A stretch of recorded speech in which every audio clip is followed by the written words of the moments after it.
안녕하세요. 이혜란입니다. 오늘은 이재춘 대사님의 외교를 말하다 시간이죠. 여러분 많이 기다리시죠? 예, 우리 이재춘 대사님께서 그 늘 해박한 그 논리로서 이 외교, 특히 이 문재인 외교, 이게 지금 수렁에 빠져 있어요. 이 외교에 대해서 진단을 해주시는데 오늘도 또 어떤 진단을 해주실지 정말 궁금합니다. 대사님 안녕하십니까? 안녕하세요. 예. 대사님, 제가 요즘에 그 트럼프 대통령에 대해서 사람들이 너무 말이 많잖아요. 그래서 저도 이제 저도 믿고 싶은데 사람들이 막 옆에서 이러니까 저도 의심이 좀 된단 말이에요. 그래서 하도 궁금해가지고 이 책을 샀습니다. 전 그 책은 말로는 들었는데 얘긴 네. 들었는데 네, 지금 열심히 읽고 읽어본 있는데 일이 없어요. 예, 이 거래 기술 이게 이제 트럼프 대통령이 직접 쓴 거더라고요. 예, 그래서 이걸 통해서 트럼프의 전략이 뭔지 정말 이 책을 통해서 트럼프의 이 마음속에 좀 들어가 보고 싶은 마음이 막 들었던 거예요. 근데 지금 그 미국과 또 특히 이 한국에서도 이 보수 진영에서 지금 특히 보수 진영이라고 하는 데서 트럼프 대통령에 대해서 지금 비판이 막 쏟아지고 있어요. 대사님 생각에는 이게 어떠십니까? 트럼프 대통령이 한 것 말과 행동이 조금 달라지지 않았느냐 이런 비판을 하는 사람들이 있어요. 물론 그런 비판을 받을 만한 그 언행이 좀 있었죠. 네. 그런데 결론부터 말씀드리면은 아직까지 이 게임이 끝난 것이 아니기 때문에 네. 게임이라는 것은 트럼프 대통령과 김정은의 게임입니다. 예, 그렇죠. 그건 뭐냐면 핵 미사일을 없애는 그 흥정이 아직 진행 중이죠. 네. 그래서 이 게임은 끝날 때까지 기다려보지 않으면 어떻게 될지 모르는 거예요. 그렇죠. 예, 근데 그런 과정에서 여러 가지 이제 추측과 억측과 또 논리적인 비약이 여러 가지 있는데 물론 대한민국의 애국 세력들의 불만은 내가 이해는 하겠는데 네. 그러나 이 시점에서 트럼프를 너무 비판하고 그러는 건 조금 자제해야 될 일이라고 난 생각해요. 그렇습니다. 예. 예, 저도 그런 생각이 듭니다. 그래서 이 거래의 기술을 좀 읽고 그 이분이 갖고 있는 특유의 게임, 그 거래라는 게 어떻게 보면 게임이거든요. 예, 주거니 받거니 그렇지. 하는 그 협상 과정에서 우위를 차지하기 위해서는 사실 상대방을 속일 수도 있고 또 끌려가는 척 하다가 뒤집을 수도 있고 그래 그래서 제가 이 책을 막 지금 오죽했으면 이 책을 다 사러 갔겠어요. 근데 저도 대사님 생각에 많이 동의하는데요. 그 린지 그레이엄 공화당 의원께서 이런 말씀을 하셨어요. 김정은이가 만에 하나 트럼프를 속이려고 한다면 사망자 제일 첫 번째 명단에 올라갈 거다. 이렇게 얘기를 했는데 거기에 대해 동의하십니까? 나는 지금까지 트럼프 대통령을 비롯한 그 트럼프 행정부의 북한을 다루는 그 기본이 네. 바로 그 한마디에 있다고 지금 생각하고 있어요. 그렇군요. 네. 그건 뭐냐면은 평화적으로 할 수 있는 길을 이미 제시를 했어요. 네. 그런데 그것을 따라서 미국이 원하는 방향으로 맞춰서 하면은 그런 불행이 없을 수도 있는데 예. 만일 지금 말씀하신 것처럼 미국을 속인다 하는 그런 증거들이 여기저기서 드러나서 아하 이 사람들하고는 평화적으로 이 게임을 할 수가 없겠구나. 그런 판단이 들면은 평화적인 게임이 되겠습니까? 안 되죠. 그러면은 결국은 이제 과거에 얘기했던 화염과 분노 그걸로 다시 돌아가는 거죠. 그러면은 북한이 어떻게 되겠어요? 북한이 망하면 누가 제일 먼저 망하겠어요? 김정은이가 제일 먼저 망하지? 예, 그런 건 나는 기본적으로 미국의 지금 트럼프 행정부가 이 문제를 다루는 그 기본 정신이라고 생각해요. 그 대사님, 그 지금 요즘에 그 미국 사회를 보게 되면 트럼프 행정부보다는 오히려 상원, 하원, 이 민주당 쪽에서 더 강경하게 하거든요. 그렇죠. 바람직한 건가요? 그것이 바로 민주주의 사회의 기본적인 특성이죠. 정부가 잘못하면 비판해야죠. 그러니까 그 소위 미국 내에 진보라 그럴까 혁신이라 그럴까 그 민주당 세력들이 가만히 보니까 자기들은 공화당하고 민주당 그 이념의 차이를 떠나서 북한의 핵 문제만큼은 저 최대 압박을 통해서 해결하는 수밖에 없다. 그런 것이 일치된 그 정치권 내의 그 컨센서스였거든요. 그런데 지금 막상 이렇게 하고 보니까 트럼프가 잠깐 뒷걸음질 치는 것 같고 좀 마음에 안 들지. 그러니까 거기에 대해서 비판하는 것은 너무나 당연한 얘기예요. 이제 이것을 트럼프 대통령이 이제 앞으로 일을 해 나가면서 참고를 해야 되겠죠. 예, 그건 아주 건전한 비판이라고 생각해요. 그런데 뭐 민주당 입장에서는 사실 지난 그 오바마 정부 때 오바마 행정부에서는 전략적 인내라 그래가지고 되게 뭉갰잖아요. 그렇죠. 자기들이 해결했어도 되는데. 근데 지금에 와서 트럼프 대통령을 막 이렇게 또 밀어붙이는 거 보면 참 정치는 어쩔 수 없는 것이구나라는 생각이. 뭐 그러니까 미국의 국익을 위해서는 사실은 그 트럼프 대통령이 처음에 천명했던 그 원칙이 옳아요. 그리고 지금도 그러한 대원칙 하에서 이 문제를 해결하려고 하고 있다고 난 믿고 있어요. 네. 이제 며칠 있다가 폼페이오가 다시 평양에 간다 그러고 지금 미 CIA의 소위 그 한국 문제를 전담하는 KMC라는 게 있잖아요. 거기에 대표도 지금 와서 이 판문점에서 뭐 성김 대사랑 함께 뭐 이 문제를 협의한다 그러고 그것이 이제 폼페이오 방북하고 이렇게 맞춰가지고 사전 조절하는 것 같은데 결국 지금도 미 행정부의 그 교섭 방침은 북한이 소위 완전한 비핵화에 따라올 수밖에 없도록 하는데 초점이 맞춰져 있다고 생각해요. 우리는 조금 이게 빨리 했어야 되는데 하는 좀 초조함과 조급함이 있는데 그러나 그게 그렇게 간단한 작업이 아니니까 그걸 이제 해나가는 거고 아직도 그 기본 라인은 나는 변함이 없다고 생각해요. 그러면 한마디로 트럼프 잘하고 있다 이렇게 생각하시는 겁니까?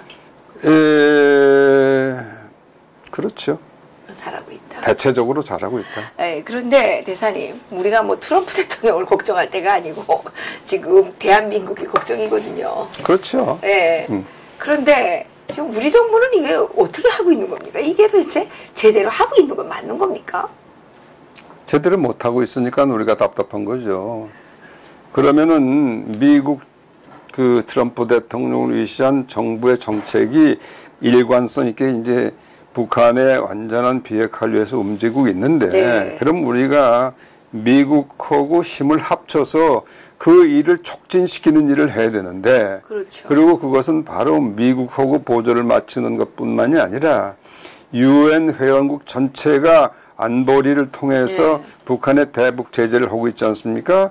그 제재에 그 걸림돌이 되지 않도록 우리가 그 국제사회하고도 힘을 합쳐야 되는데 지금 우리 문재인 정권이 하는 일들을 보면은 비핵화는 아직 조치를 취하기도 않은 상태에서 북한에 대해서 여러 가지 약속을 하고 회담을 하고 가고 오고 난리 법석을 치는데 그렇잖아요. 그런데 이것은 바로 국제적인 그 제재의 그 정신을 훼손하는 거고 제재의 구멍을 뚫는 거고 그건 한미동맹의 균열을 가져오게 하는 거고 그건 아주 그 이의적 행위지요. 그래서 여기 대해서는 미국 정부도 굉장히 불만을 표출하고 있어요. 그런데 이 사람들을 못 말리는 사람들이니까 지금 무슨 저 북한의 철도 협력, 도로 협력 해가지고 철도 다 깔아주고 양쪽에 동해 무슨 경의선 해서 양쪽으로 고속도로 깔아주고 이런 프로젝트를 지금 논의할 단계가 아니에요. 저쪽에서 핵을 완전히 포기하는 증거들이 나타나면은 그때 의논해도 늦지 않아요. 근데 이걸 왜 이렇게 서둘러 하느냐.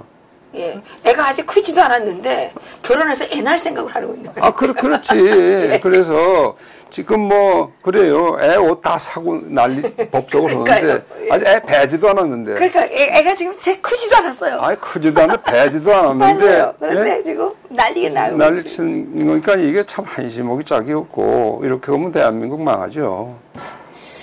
그렇습니다. 우리 그 대사님께서는 오랜 기간의 그 외교적 경험으로 볼 때 이게 그 하시는 말씀이신데 그 푸틴은 지금 어떻게 하고 있는 거예요? 이번에 그 지금 문재인 대통령이 푸틴 가서 만나고 왔는데 그 무슨 식구분지 이렇게 문재인 대통령이 A4 이렇게 막 읽었는데 쳐다보지도 않고 절고 있는지. 아이가 뭐 지나간 얘기인데 네, 그거 푸틴하고 만나서 정상회담한 거 사실이고 또 그 공동 기자 발표문인가 해서 뭐 29개 항에 걸친 뭐 구체적인 계획을 얘기하고 협력을 어떻게 하고 그것도 뭐 지금 남북 경제 협력하는 거 똑같이 뭐 메뉴가 많아요. 예. 근데 그 메뉴는 벌써 오래 전부터 한국과 러시아 사이에 얘기해오던 얘기인데 그것이 실제로 그 프로젝트가 실현이 되려면은 이게 남북한 그 다 남북한하고 관계되어 있는 거예요. 그렇죠. 예. 남북한이 적어도 자유민주주의와 시장경제 법칙 이런 대원칙하에 통일이 된 후면 그게 가능하죠. 그런데 지금 말이 평화지만 적대관계 아직 계속되는데 그렇죠. 그런 상태에서는 그거 아무리 연구해봤자 그 지금 실현성이 없는데 그것도 지금 시급한 문제가 아닌데 그걸 그냥 해서 우선 지금 시급한 건 한미동맹의 그 대열에 러시아도 조금 이렇게 발을 담그게 하고 힘을 합쳐서 북한이 빨리 이 핵을 포기하고 이제 그 네. 체제를 바꾸도록 압력을 가야 되는데 그거는 할 생각 안 하고 엉뚱한 자꾸 하는 거예요. 네. 그러면 대사님 지금 문재인 정권이 하는 그 여러 가지 행위들이 북한 비핵화를 방해하고 있는 거죠. 결국 그런 거죠.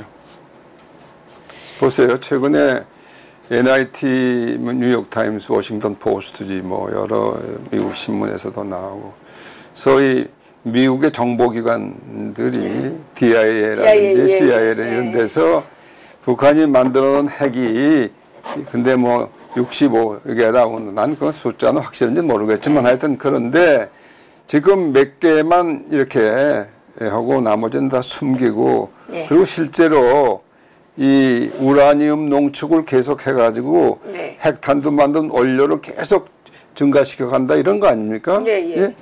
그런데 그런 상황이라면 더군다나 이건 안 되는 일이지. 그렇죠. 그러니까 그거를 빨리 북한에 압박을 해서 그러지 말고 빨리 핵을 신고해라. 요번에 폼페이오 갈 때는 다 그 신고해야 된다. 이렇게 우리가 사이드에서 이제 이렇게 됐는데 이 사람들이 기본적으로 북미 관계를 갖다가 중매쟁이를 한다는 이렇게 선언을 했기 때문에 그걸 안 하고 그냥 사실상은 북한의 입장을 돕는 그렇죠. 이런 거 하니까 그건 뭐예요? 그 대북 제재 그 국제적인 그 추세를 이렇게 방해하는 거고 한미 동맹을 스스로 해체하는 거고 그렇잖아요. 지금 그 전방에 무슨 우리가 군사 시설 필요한 부분을 이렇게 새로 만들게 되는 것도 스톱을 시키고 그렇잖아요. 그렇죠. 또 뭐 한미 연례 군사 훈련도 다 스톱을 시키고. 네. 이제는 뭐 서울 용산에 있는 미 8군 이 주한 미군 사령부도 이제 저쪽으로 평택으로 가버리고. 네. 뭐 그 자체는 물론 필요할지 모르겠지만 여기 사령부는 사실 있어야 되는데 이런 모든 것들이 그리고 또 이제 전시작전권이라는 그거 빨리 우리가 가져야 된다 그러고 지금 이런 아주 전혀 이 한미동맹과 어긋나는 짓들을 여기저기서 하고 있잖아요. 우리 안보를 다 그냥 그렇죠. 해치고 그게 되겠습니까? 그건 뭐 신문을 보는 일반 국민들 다 알아요 이거. 이래서 되겠느냐 이거. 다 아는데도 이제 문재인 대통령 지지율이 자꾸 70몇 프로, 90몇 프로라고 해서 걱정인데요. 문재인 대통령이 지금 며칠 동안 없어졌어요. 대통령이 없어졌어요.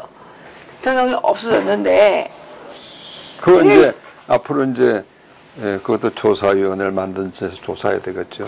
왜냐하면 뭐 세월호 뭐 났을 때 박근혜 대통령이 7시간이 행방이 묘하다. 그래가지고 별별 억측을 다 만들어낸 사람들인데. 근데 지금 별별 억측. 그럼 왜 일주일 동안 게 아무 이유도 없이 이거는 뭐 그 박근혜 7시간이 이유가 아니고 이건 국가안보상 가장 중요한 시기에 예. 미국의 매티스 국방장관이 여기 와서 그러니까요. 만나기로 되는데 그것도 취소라고. 그럼 만나기 싫어 그런 거 아닐까요? 그러니까 그게 말이 되는 거예요. 안 돼요. 그러면 문재인 대통령은 지금 별일 없나요? 건강하지? 아니 오늘 뭐 나와서 수석 비서관 회의를 주재했다니까 멀쩡하겠죠. 그러니까 이제 사진을 못 내보내요. 예? 사진을 못 내보내요. 왜? 이유가 뭘까요? 아니 난 뭐 그건 모르겠어요. 뭐 왔다니까 그런 것까지 거짓말 하겠습니까마는 근데 아니 당당하면 사진을 내보내야죠. 사진 안 보낼 수도 있지. 박해무사를 아니 평양에서 김정일이가 꼭 나오면 사진 보냅니까? 또 시진핑이가 뭐 할 때마다 사진 보냅니까? 필요한 것만 보내죠. 그러니까 지금 이 체제가 좀 닮아가는 것 그러니까 같아요. 북한하고 똑같아요. 이게 대통령이 어디 숨었는지 알 수 없는 것도 똑같고 거짓말 하는 것도 똑같고 비슷하지요. 예. 네, 예. 그러면 대통령이 이제 나오시면 어떻게 될까요? 당연히 나와야죠, 대통령이. 나올까요? 예. 근데 뭐 비서실이 이제 앞으로 태화공사의 3층 서기실을 봐서 그런지 모르겠는데 비서실에 또 다른 비서관들이 이제 근무를 한다 그러네요. 업무 조정 분담실. 아니 그건 뭐 알 수가 없죠. 그건 뭐 청와대 들어가 본 지 나도 오래됐고 알 수가 없는 그럼 우리 얘기니까. 국민들이 그 청와대 좀 들어가 봐야 되는 거 아니에요? 청와대? 네. 청와대 들어가려면 정부를 바꿔야 들어가지. 그런가요? 네. 예. 어쨌든 저는 지금 우리 보수 진영에서 트럼프 대통령에 대해서 너무 큰 기대를 갖고 계시는데 이거는 좀 자제해야 되는 게 아닌가 이런 생각이 좀 듭니다. 기대를 접을 수는 없죠. 네, 접을 수는 없지만 너무 거기만 매달려 있으면 안 돼요. 아니, 그치. 근데 우리가 실제로 국내에서 할 수 있는 별도의 수단이 없기 때문에 그렇죠. 우리가 지금 뭐 그러니까 우리가 할 수 있는 거는 빨리 이상한 정부를 정상적인 정부로 바꿔야 되는 거죠. 그러니까 바꿔야 되는데, 그런데 그러면 이제 다시 횃불을 들고 촛불을 들고 그렇게 하는 수가 있겠고, 그거는 사실은 그렇게 쉬운 일이 아니고, 그러면 이제 사람들을 바꿔야 되는데, 지난번 지방선거 결과를 보면은 참담하게 하나도 없이 빵이에요. 나는 누가 보낸 자료를 보니까 서울에 25군데 구청장이 있는데, 예. 지난번 6.13 선거 결과를 보니까 그 중에 20군데가 다 구청장이 호남 출신이고 전라도 출신? 전라도 출신이더라고. 예? 더불어민주당. 더불어민주당이고. 더불어민주당이 100%예요. 글쎄, 그러니까 한 명만 빼고 100%는 아니고. 글쎄, 그러니까 청구청장 한 명 빼고. 세상이 그렇게 됐으니 그렇죠.